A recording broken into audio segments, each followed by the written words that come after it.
महत्व को समझा हमने कि ये भागवत की कथा क्या है, इस कथा को सुनने से क्या होता है। हाँ, और कल हमने कथा में श्रवण किया कि भागवत की कथा में भक्तों के भाव को देख करके भागवत पांडाल की चतुर्थ दिवस की कथा में भक्ति महारानी प्रकट हो गई। हाँ, और भक्ति महारानी जैसे ही प्रकट हुई तो आज भक्ति महारानी की कृपा के द्वारा आज इनके जो दोनों पुत्र हैं ज्ञान और वैराग्य, आज ये जर्जर अवस्था से स्वस्थ व्यवस्था में खड़े हो गए। तो मैं निवेदन करूं बंधुओं, ये जो भक्ति महारानी है ना, ये भक्ति महारानी हर कहीं नहीं आती है। तो ये भक्ति महारानी आती कहां है?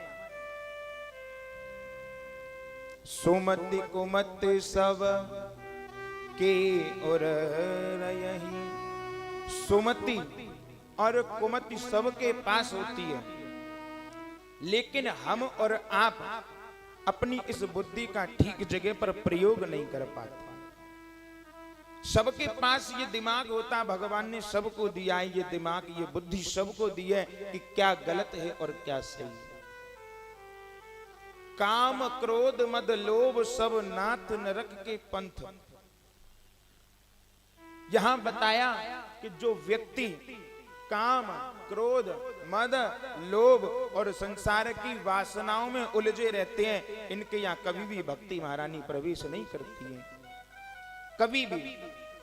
तो भक्ति महारानी कहां आती है कि निर्मल मन जन सो मोय पावा और मोय कपट छल छिद्र ना भावा।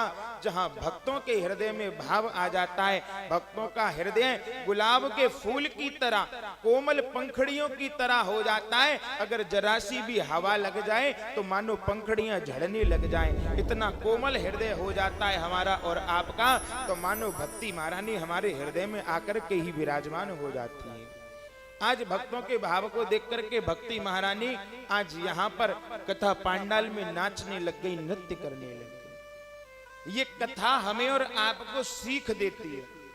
और सीख क्या देती है कि अगर हम और आप भगवान का भजन नहीं करेंगे, भगवान की कथा नहीं सुनेंगे, तो मानो हम और आप भी कलयुग के अभाव से वृद्ध हो जाएंगे, हम भी कलयुग के अभाव से जर्जर हो जाएंगे। बंधुओं, जिस प्रकार यहाँ पर भक्ति महारानी के दोनों पुत्र ज्ञान और वैराग्य जर्जर हो गए। क्यों? क्योंकि वृंदावन में आकर के भक्ति महारानी ने भजन किया और भजन के प्रताप से भक्ति महारानी नव युवती हो गई। और जिसके हृदय में बंधुओं भक्ति आ जाती है, मानो उनका बुढ़ापा कब आ जाए उन्हें पता भी नहीं लगता है।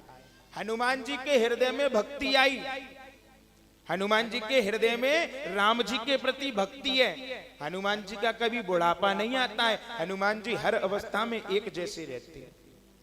मैया ने वरदान दिया था ना, अजर अमर गुणनिध सुत हो, 4 वरदान दिए थे।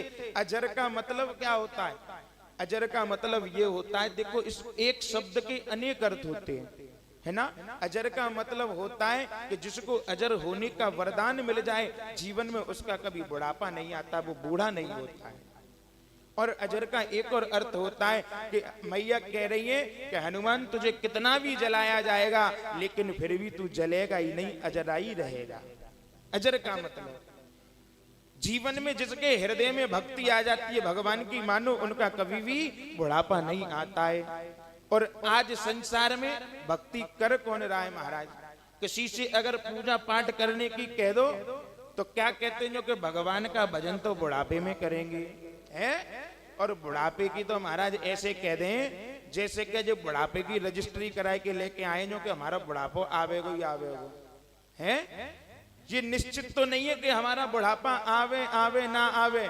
मैं निवेदन करूं, हम और आप काशी कौन कौन गए हैं? हाथ खड़ी करना। काशी में एक घाट है जिसका नाम है मणिकर्णिका घाट। उस घाट पर जाकर के देखना कि वहां कितने वृद्धजन आ रहे हैं, सुबह से शाम तक देखना। मैं निवेदन करूं, वृद्धजन तो ना के बराबर आते हैं। आजकल की युवा पीढ़ी को बिल्कुल भी सहन शक्ति नहीं होती महाराज। कोई जहर खा के मर जाता है, कोई फांसी के फंदे पर लटक के मर जाता है। और हम क्या कह रहे हैं, जो कि भजन तो बुढ़ापे में करेंगे। हाँ, जीवन में निवेदन करूं, जो भी समय हमें और आपको मिला है उस समय में हमें और आपको भगवान का भजन करना चाहिए। हाँ देखो, एक और बात उत्पन्न होती है यहाँ कि भगवान का भजन बुढ़ापे में करना चाहिए। संसार के लोग कहते हैं कि भजन करें तो हम क्यों करें, और क्या प्रणाम है कि हम भजन करें और हमारी भजन करने की उम्र हो गई है। आजकल बिना प्रमाण के कोई भी मानता नहीं है। आजकल कहते हैं कि चमत्कार को ही नमस्कार किया जाता है। जहां चमत्कार होते हैं उनके पीछे आजकल जनता बावली हो जाती है। हाँ? जनता उसी को भगवान समझने लग जाती है जो चमत्कार करने लग जाता है। और मैं निवेदन करूं, चमत्कार तो इस संसार में बस भगवान ही कर सकते हैं। हम और आप इतने सामर्थ्यवान नहीं है जो हम और आप चमत्कार दिखाएं। क्यों?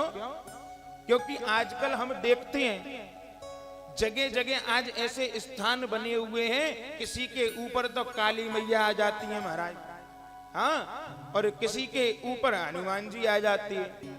हाँ, सबसे ज्यादा हमने देखा है दो ही देवता ज्यादा आते हैं, पहली काली मैया और दूसरे हनुमान जी महाराज। बाकी के 33 कोटि देवी देवता जो हैं महाराज पता नहीं कहां चले जाते हैं ये। हाँ, 33 कोटि देवी देवताओं में से बस 2 ही देवता आते सबके ऊपर, पहले हनुमान जी और दूसरी क्या नाम है, काली मैया। संसार के लोग अपने स्वभाव को ऐसा बना लेते हैं, अपने मनोरथ को सिद्ध करने के लिए भगवान को भी नहीं छोड़ते हैं। और मुझे तो इंतजार है उस दिन का जिस दिन किसी के ऊपर राम जी आवे और मुझसे ये कहे कि हमारे ऊपर राम जी आए हैं। मुझे इस दिन का इंतजार है। जिस दिन राम जी आ जाएंगे ना हमारे और आपके ऊपर, तो हमारे हृदय में जितनी भी बुराइयां हैं सारी बुराइयों का अंत हो जाएगा। हम और आप राम जी के चरित्रों पर चलने लग जाएंगे। राम जी कभी नहीं आते किसी के ऊपर। राम जी क्या भगवान नहीं है? संसार के लोग प्रमाण मांगते हैं। मैं निवेदन करूं, भगवान हमें प्रमाण देते कि मेरा भजन करो। और प्रमाण कैसे देते हैं? हमारे जीवन में 4 प्रकार की घंटियां बजती हैं। और ये घंटी कौन बजाता है पता है? इन घंटियों को भगवान बजाते हैं। और ये 4 प्रकार की घंटियां कौन कौन सी होती हैं समझने का प्रयास करना। पहली घंटी होती है हमारे जीवन में जब हमारे ये जो केस होते हैं ना, केस, बालों को केस कहते हैं, जब ये बाल सफेद हो जाते हैं। हाँ देखो हमारे बाबा बैठे पीछे चश्मा लगा के, इनके बाल सफेद हैं। हाँ, तो ये बाल सफेद क्यों होते हैं? भगवान हमें और आपको प्रमाण दे रहे हैं कि अब आपकी वृद्ध अवस्था आ गई, अब आप बूढ़े हो गए, अब आप मेरा भजन कर लो। पर हम और आप क्या कहते हैं? भगवान को भी ठुकरा देते हैं और महाराज नौआ की दुकान पे चले जाएंगे, कटिंग कराने वाली की दुकान पे जाके क्या कहेंगे, क्योंकि ऐसा है हमारी बालों पे कलर कर दे महाराज, डाई करा लेंगे और बाल काले कर लेंगे, क्योंकि अभी बूढ़े ना भाई, अभी तो हम जवान हैं। हाँ, भजन तो बुढ़ापे में करेंगे।